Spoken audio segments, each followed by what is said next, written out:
Guys மண்டகட்டுக்கு போறது தப்பு இல்லை, ஆனா கார்ல போறதுதான் தப்பு. செத்து போச்சு. கடையை மூடிட்டு மலையோட மலையா காரை எடுத்துட்டு மண்டகாடு கோயில் போறதான் பிளான். நாங்க போகும்போது நல்ல மழையும் உண்டு, அப்படியே கூட டிராஃபிக்கும் உண்டு. எல்லாத்தையும் தாண்டி கோயிலுக்கு பக்கத்துல போயிட்டா நம்ம போலீஸ் அண்ணன் குறுக்கே இந்த கௌசிக் அண்ணன் வழியை மாத்தி விட்டாரு.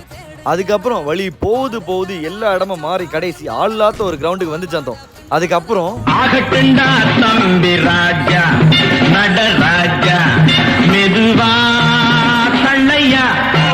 கோயில் எல்லைக்குள்ள போனதும் முதல்ல போனது திருவிழா கடைகளுக்கு தான். அங்க பார்த்தா அங்கேயும் சரியான கூட்டம்.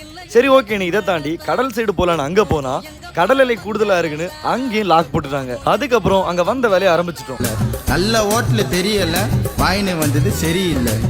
தோசை இட்லி சாம்பார் சட்னி தோசை இட்லி சாம்பார் சட்னி எல்லாத்தையும் முடிச்சுட்டு லாஸ்ட்ல தான் மண்டைக்காடு கோயில் பக்கம் போயிருந்தோம். நாங்க போற டைம் அங்க ஏதோ